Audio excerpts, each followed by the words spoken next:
a letter some years after our father died. She was probably 75, and she sent a letter to my sister and I thanking us for forgiving her for a major indiscretion in my parents' marriage. One that caused my mother to move out when I was in 8th grade and eventually return 6 months later.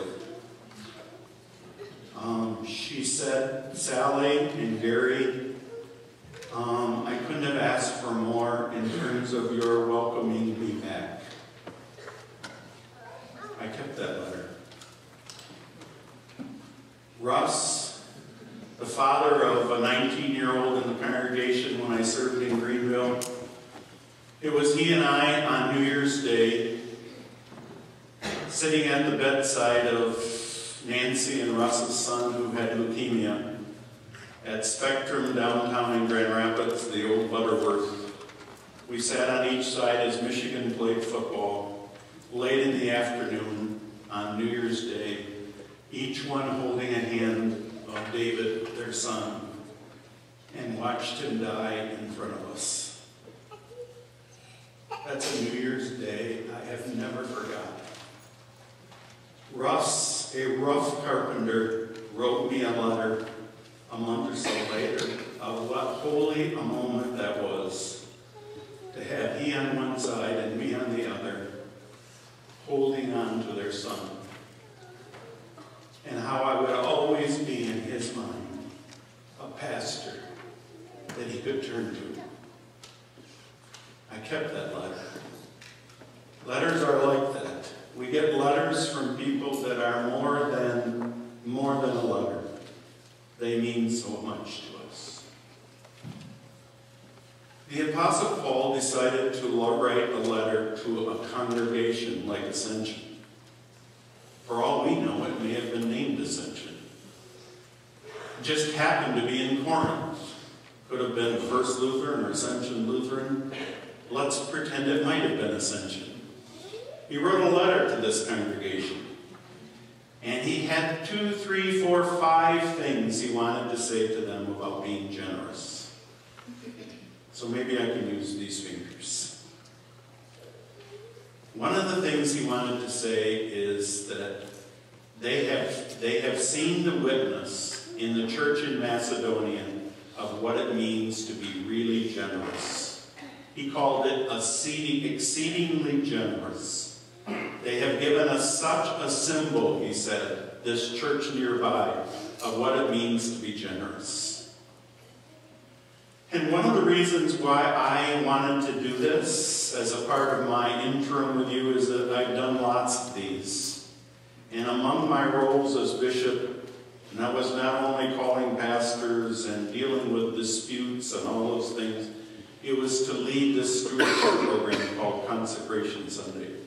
But here I want to give it a name, Building on a Strong Foundation, because it echoed what Paul wrote in his letter about people already given evidence of their generosity. It's the reason this place is here. It's a reason this congregation is 50 years old.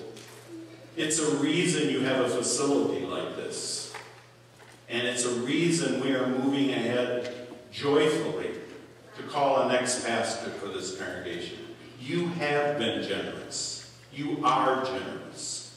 And that's the way Paul started his letter.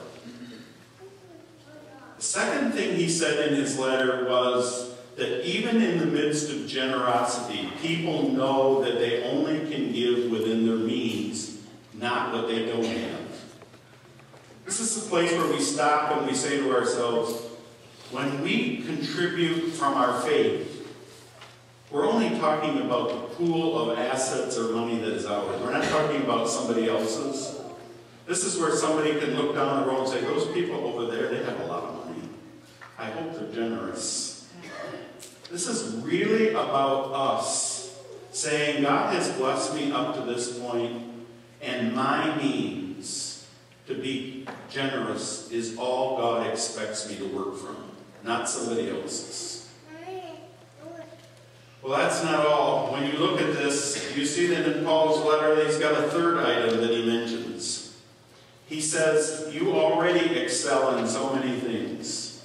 People who know this congregation, Ascension, who know what we're about, who know all the different people who exercise leadership, who have provided this place. He says, here's an opportunity, a time for you to excel, even in this, building on a strong foundation. Now's the time, he says. And how about a fourth one? You ready for a fourth one? He says we're going to be enriched. When we make decisions to respond in faith with generosity, we will be enriched. That's the word on my grandmother Hanson's bag, 25-pound bag of flour. Remember those? I got to the little towhead that I sat next to her little white metal table where she made bread, and I helped her heft that 25-pound bag into the flour bin in her kitchen. It said enriched on it. So when I get to this place and I ask people, what does it mean when something's enriched? The most common definition is it's loaded up with something.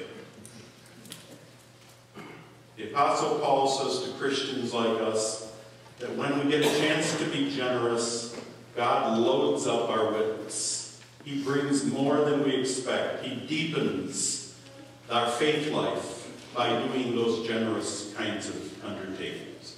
And then the last thing he says, when it's all over, it's like one continuous Thanksgiving day. You know, most of us remember more than the food on Thanksgiving. We remember the actions of people around us, the love that brings us together. He says, essentially, when you have a chance to be generous, you have a chance to extend your thankfulness in so many ways. Well, I need both hands for this. On the other hand, wasn't that good? I was 34th out of the class of 73. How did I end up there when I was so bright? But as some of you know, I married up. I married number 6 in the class. So we're good. That was 51 years ago. Graduation, I mean. All right, so we've learned some things about this generosity that the Apostle Paul talks about, right? We've learned some things. One of the things we've learned, Paul reminds us over and over again, and so I'm going to put my thumb on the first thing. You with me? This is for people who need visual. If you're going to put your thumb on one thing we've learned about people being generous is it's best to give first fruits off the top. What do I mean by that? Who can tell me what that means? Who can tell me what it means? You get it first, not last. You don't wait to see what's left, right?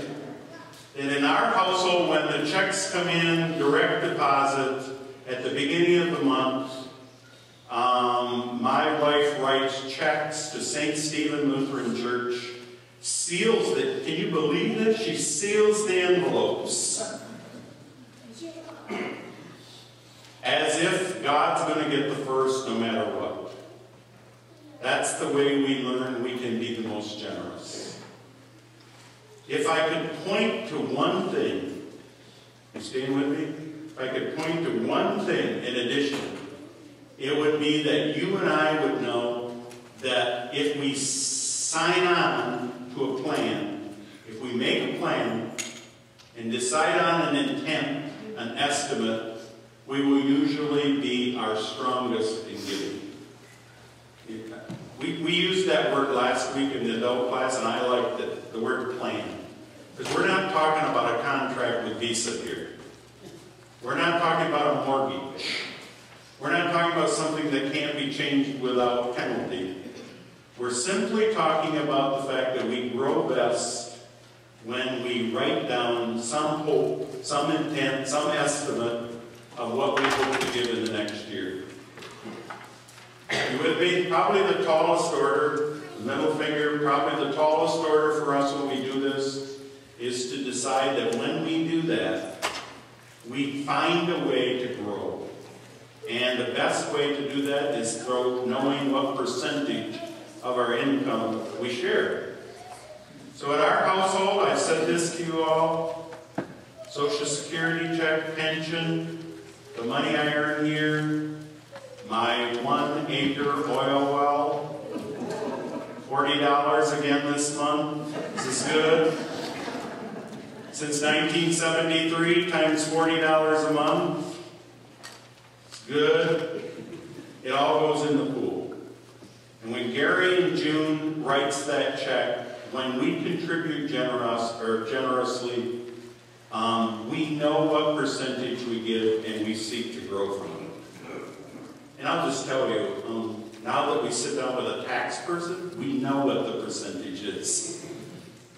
Because when we claim the amount of what we give charitably, we know if it's 10% or 8%.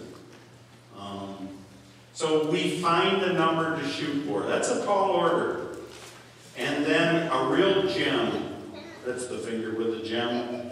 A good idea is to know that we give it even when we aren't in worship. So when you're, a week from now, when you're at Houghton Lake, as one of our mothers of kids once said to me, you know, God's still looking out for us, whether we're on vacation or not. So we give regularly. We give toward an intent, knowing that it can be changed at any time. And finally, one more little thing. This is going to really aggravate you. We don't do it out of guilt.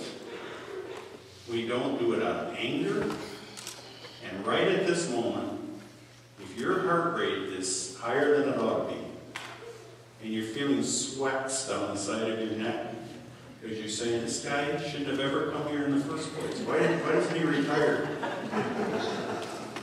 And you're saying to yourself, you know, I'm not in the mood today. Don't do it. Believe me, God doesn't need you to do it under those circumstances. I don't need you to be forced into generosity. All I'm asking you to consider is in your spiritual life, your faith life, as we all find ways to grow, to be the most faithful, this is an opportunity where God presents that to you. In this great exchange Sunday, First Communions of Max and McKenna, baptism, Holy Communion, the Word of God in front of us. Lordy, how much more does God have to give us? Well, some of you know my grandson Nate came to me about a week ago, and he said, Grandpa, I owe my dad $42.37 for my iPad. He says I need to earn it. Can I earn it from you, Grandpa? And then it started to rain. And it started to rain, and it rained, and then he was busy, and then he plays baseball, and we haven't found the time yet. So grandpas are just weird. I decided to give him the check before he worked. It's all made out. And love is the weirdest. Love just has no business sometimes messing up our lives. But I decided to give it to him with the hope his response would be to work like a beaver in our backyard. To rake the grass, to mow the lawn, as a way of thanking Grandma for the gift, Grandpa for the first, he would tell you Grandma probably, for the gift first given. And I said to his dad yesterday, Nate's got a check, this check, but I need it for my sermon today. What better example than the kind of love that gives first and believes thankful response will happen. That's what it's about. This God of ours. Thankful response will happen. God bless you.